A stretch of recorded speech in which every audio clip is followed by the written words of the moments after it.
Stay tuned for the Caregivers Connect show with your host, Denise Rose, CEO and founder of Caregivers Safe Space. Caregivers Connect is a weekly radio show that provides encouragement, resources, and real conversations for caregivers. This show focuses on self-care, wellness, caregiving challenges, and community support. And now, here's the Caregivers Connect show.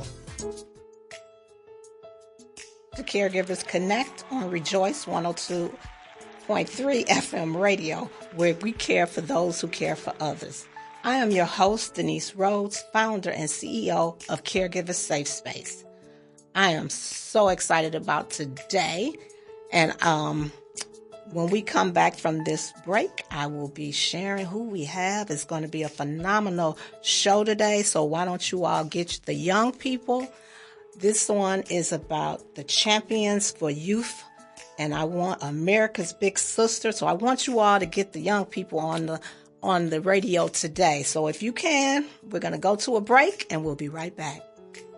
Listen every Tuesday at 11:30 a.m. to the Caregivers Connect show, hosted by Denise Rose, CEO and founder of Caregivers Safe Space. Caregivers Connect is a weekly radio show that provides encouragement, resources, and real conversations for caregivers focusing on self-care, wellness, caregiving challenges, and community support. That's the Caregivers Connect show every Tuesday at 11:30 a.m. on Rejoice 102.3 and listen online at rejoice102.com. The America's Big Sisters Champions for Youth Awards Luncheon is almost here, and today is the day to secure your seats. Wind Creek Casino presents the 9th annual America's Big Sisters Champions for Youth Awards Luncheon, hosted by Dr. Tragil Wade Johnson during WNBA All-Star Weekend. Celebrate 9 years of empowering girls while honoring extraordinary champions who are making a difference. Mentors, bring your mentee. Take advantage of our special mentor and mentee champion your youth discounted ticket rate and enjoy an unforgettable afternoon of inspiration, celebration, and purpose. Get your tickets today at americasbigsisters.org or call 312-544-0980. That's 312-544-0980. Join us Sunday, July 26th at 3 p.m. Wind Creek Casino WNBA All-Star Weekend. Get your tickets today. Welcome back to Caregivers Connect on Rejoice 102.3 FM radio. Today's show is a special one because we're honored to have the CEO of America's Big Sister Foundation. We're talking about the incredible works and upcoming champions for Youth Luncheon and why investing in youth can change the community. Welcome Tragil Wade Johnson to Caregivers Connect. Are you there? I am here. Welcome. I'm so happy to have you today.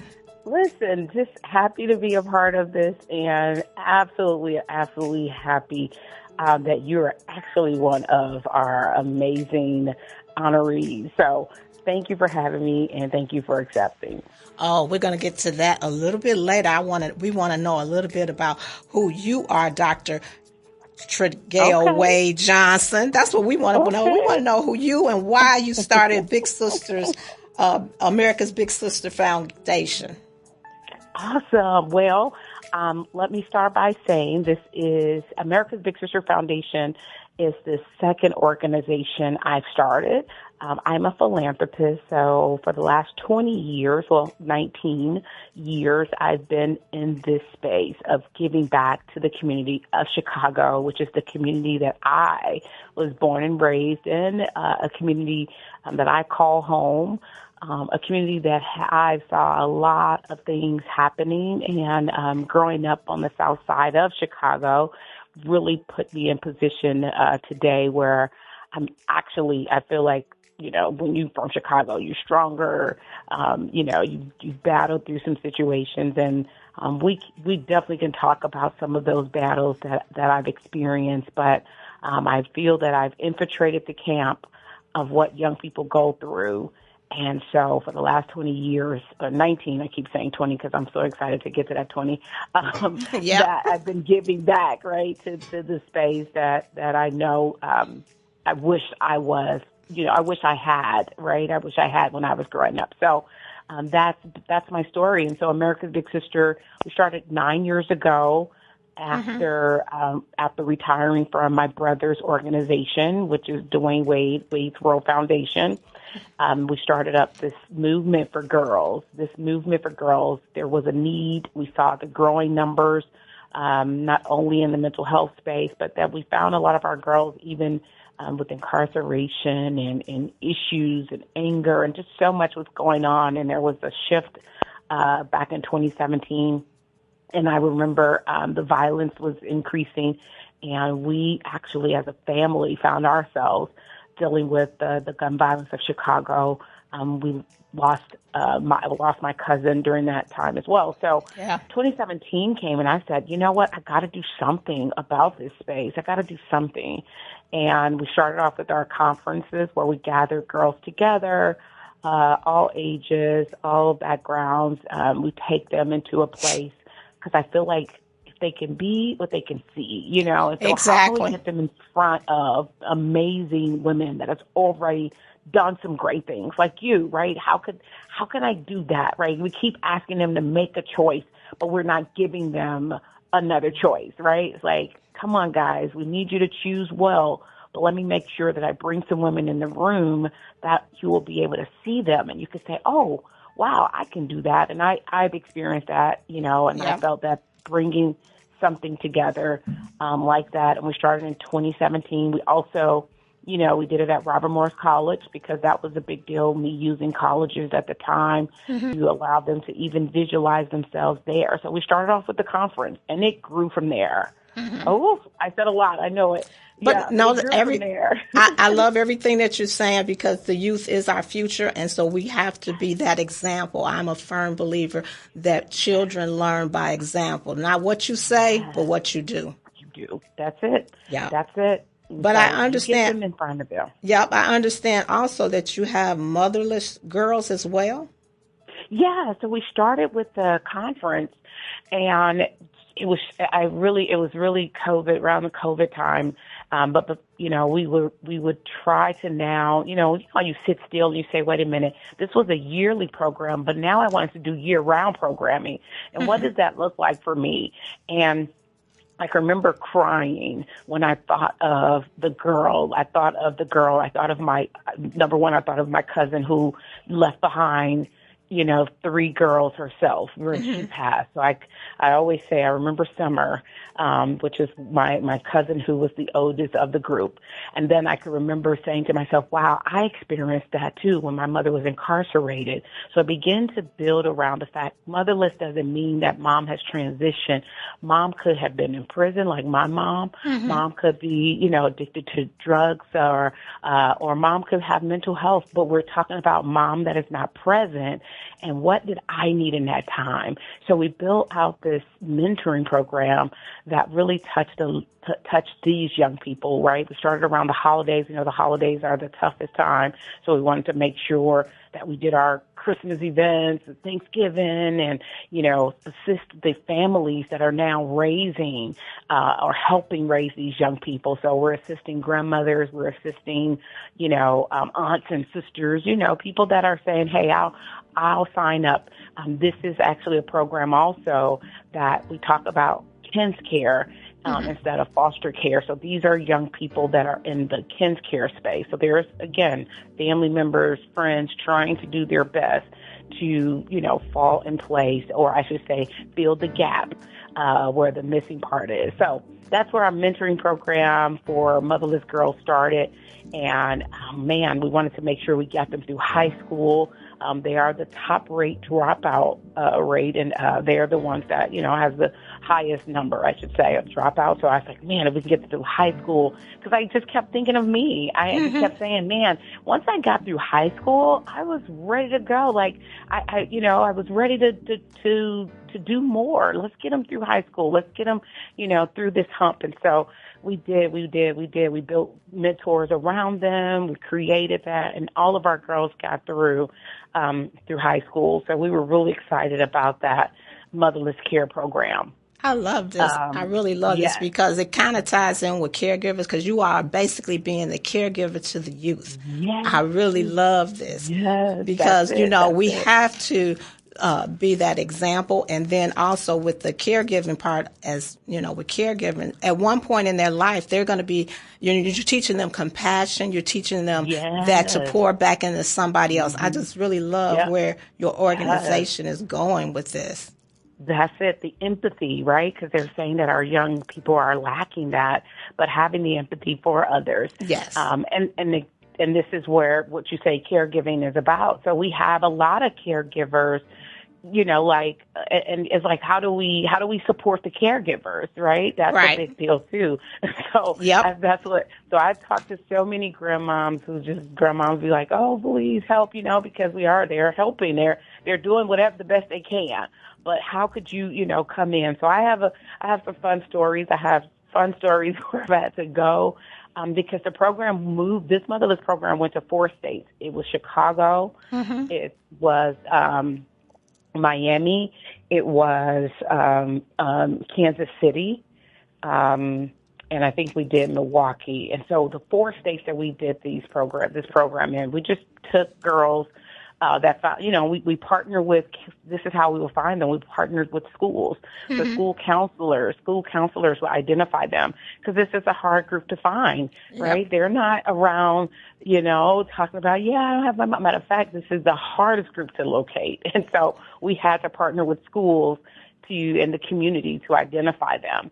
And I had to fly to different states to just, you know, hey, talk to some of them. Hey, get it together. You know, these don't bite the hand that feeds you. That's your grandma. Let's get it together. So, but it's been good. It's been a great run. We're in year 9 of this program. Now what we're doing, and we're going to be excited to talk about at the event, Champion for Youth, is now just having it in Chicago, placing it in the schools that, you know, our selected schools, and we'll talk about that a little bit at the event as well. That way we'll be a support to the kids that's at the school systems, whether it is their essentials. You know, we talk, you know, this summer we ended up, was it Christmas? We helped some kids with just their supplies. They needed transportation. They needed to get back and forth from school. So there's all these opportunities that we would, you know, or I should say the opportunities are there to help them and assist the families. So, yes. I love that. I can go on and on with that one because that touches my heart so much. And I'm telling you, real tears. I always tell people, no, I have real tears for these girls. I can see you're very passionate. So when you were talking about going from state to state, I noticed that you're doing a 50 statewide visit. Yes. So tell us about that. Right. So our motherless girls are only in Chicago now, right? So we got them through high school. They're only in Chicago, but I knew that there was still a need outside of my hometown. And so this is history being made. I believe I'm the first to do this, where I'm going to all 50 states. We've done 31 states so far. And here's what we're doing. We're going to the states, empowering the girl. And what does that mean? That means that we're empowering them in their now and in their later. So their now is mostly the mental health space, and we're having conversations around that. I always make sure that I share my story at how I dealt with some of those mental health issues as a little girl. There is this trauma-informed care trauma-informed care framework called ACEs, ACE. I'll tell everybody to go and score yourself. You can go and score yourself, ACE, between 1 and 10. I'm someone who have experienced all 10. And so to get into a room and say, I know what physical abuse looks like. I know what the emotional abuse look like. I know what the household issues that we've had to deal with looks like. I am someone who has survived it, and giving them now the winning tools to get to win in life. So I love this opportunity to go to all 50 states. The later, when they talk about the later is that, like, literally now and later I always say is my favorite candy. So that's how I'm always able to remember. But later is really kind of getting them in the college spaces, getting women in the room that has already done some amazing things. Also pouring into their later means them mentoring, so they get mentors that day as well. So we do this. We've done 31 states so far. We have 19 left to go, and I'm thinking I'll be done by at least end of November at all 50 states. I love this. So another thing that you talked about for me is mental health. Mental health is so important because for caregivers as well, that's for my organization. I definitely mental health because most people deal with trauma from their childhood. Yes. And I did not go and deal with my childhood trauma till I was 20, about maybe my son was 27. So I was a little older in my 40s. So but mental health is so important and to deal with it. And, you know, people think that you're crazy if you go to a mental health professional. But really and truly, I found that it was so beneficial because you talk to your friends and family. They can't help you. They could just give you an opinion. And the professional people are really there to support us as with mental health. That's it. And always, because, well, to think about it, our friends and family have probably suffered as well. Right.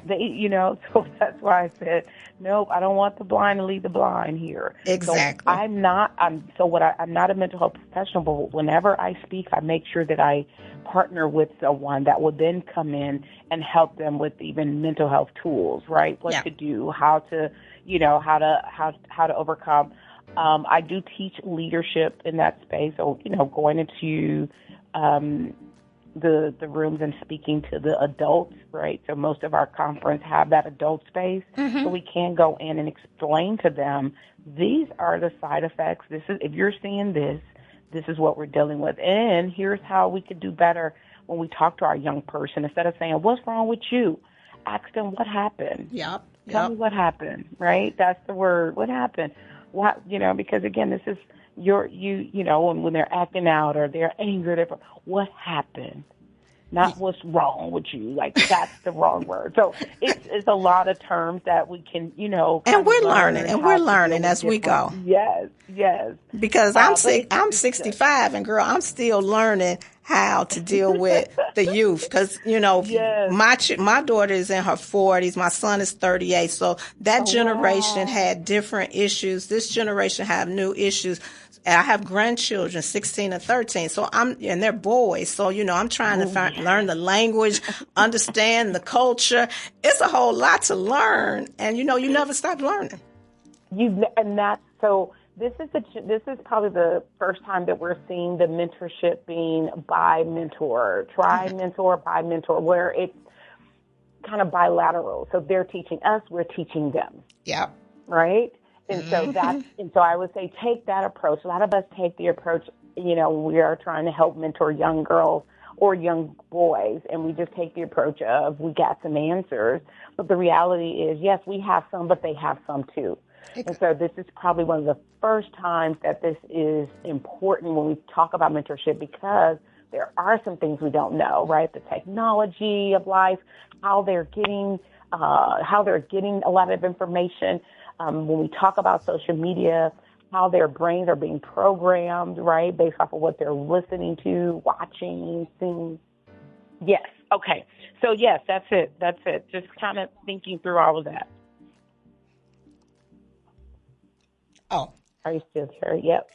Oh, that's good. One thing I wanted to ask is, out of the years you've been doing this, is there one story that really has impacted you with these young ladies?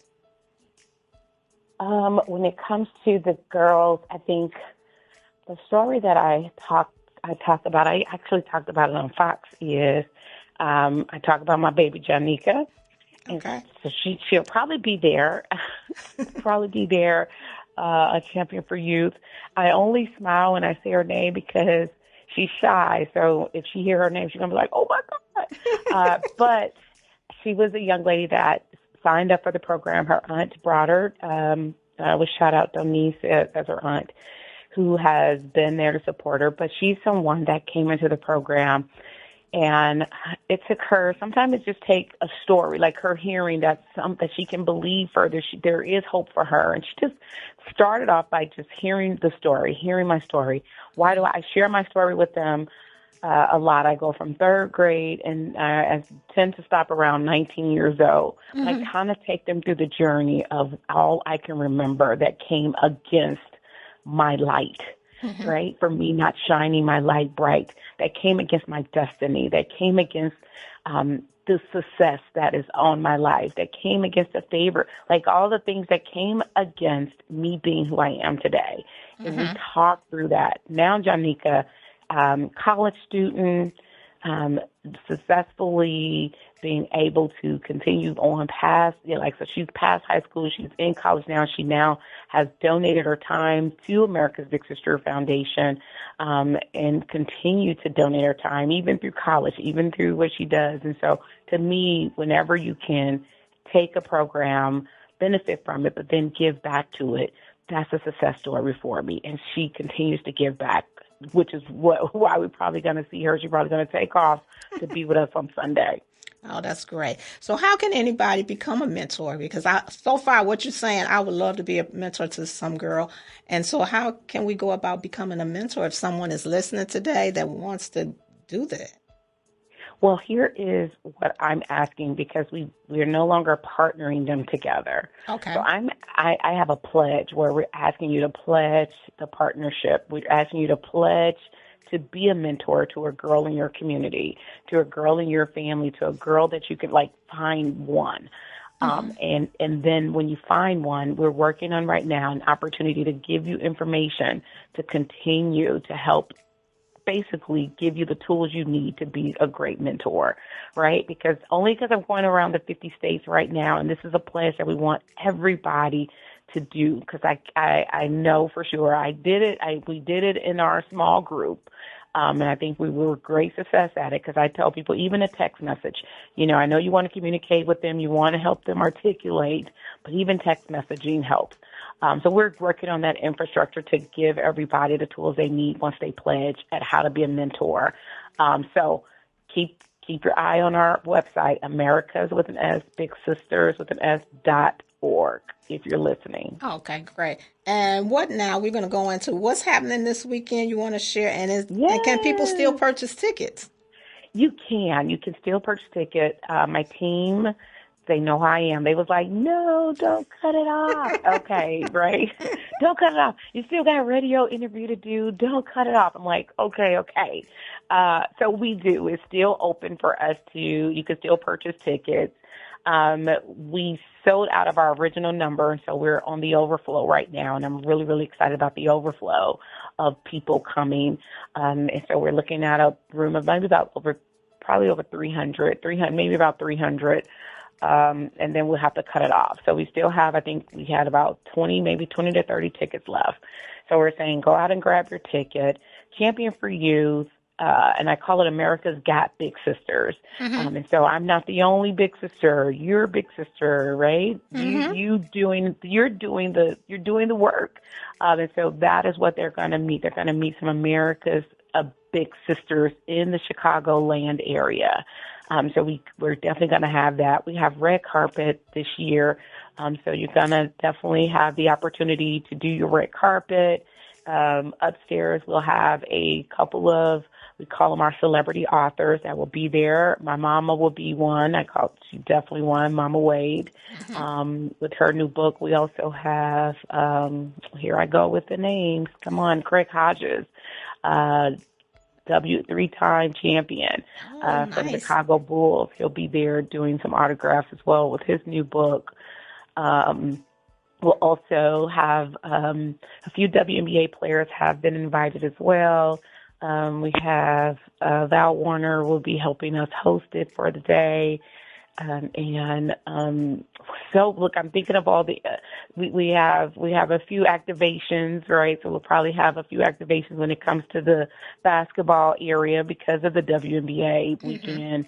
So we'll probably have a few activations there, but I am excited. My favorite part is to fuel you guys up, right? The ones that are receiving the awards, letting you guys know that you are what you're doing, you're living on purpose, and we see you.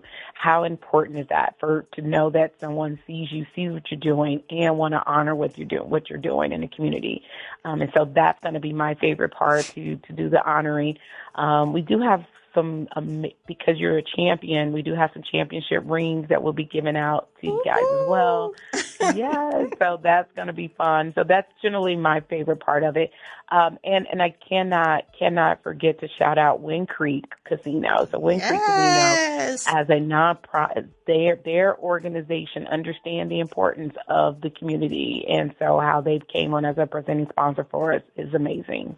So the event is called Champions for Youth, and it is Sunday, July the 26th at the Wind Creek Casino in Homewood, Illinois. Yes, go grab your tickets. Do not show up at the door saying, "Let me in." No, we need you to register. We need you to register. Registration will be closing. We need you to select your meals so it can be all prepared for you when you get there. So, yes, if you're listening in, go to America's BigSisters.org, go to the events, and tap on Champion for Youth. And that's going to be where you grab your ticket at. Great. And I want to thank you also for making me one of the honorees. I am so honored and blessed to be a part of this, because Caregivers Connect is my baby as well, and Caregivers Safe Space is I love it. my nonprofit. Yes. Now, for those that's going to purchase tickets, they'll see an opportunity for a mentor-mentee. So if you have a mentor and a mentee, there is a special price tickets for you. So although on this call, we talked about the importance of mentorship, the importance of pledging to be with a young person, please bring. Now, these are women. These are going to be all women there, right? Because we're promoting women. But if you are, there'll be men there as well. I want you guys to know when men will be in the room. So if you're championing a young man, if you want to be in the room, we definitely saying, come on out. Do not hesitate. Thank you, Tragil, for being on the show. I just want to thank you so much. If you are a caregiver, remember, you are not alone. Visit Caregivers Safe Space to sign up for our newsletters, learn more about our upcoming support groups, and become part of Caregivers community. Until next time, remember our missions. Caregivers Safe Space cares for those who cares for others. And if you can go to the website, we have our monthly meeting this evening at 7 p.m. You can get the link on caregiversafespace.org. Thank you again, Dr. Tragil Wade Johnson, for being a part of this Caregivers Connect radio show. Until next week, have a great day.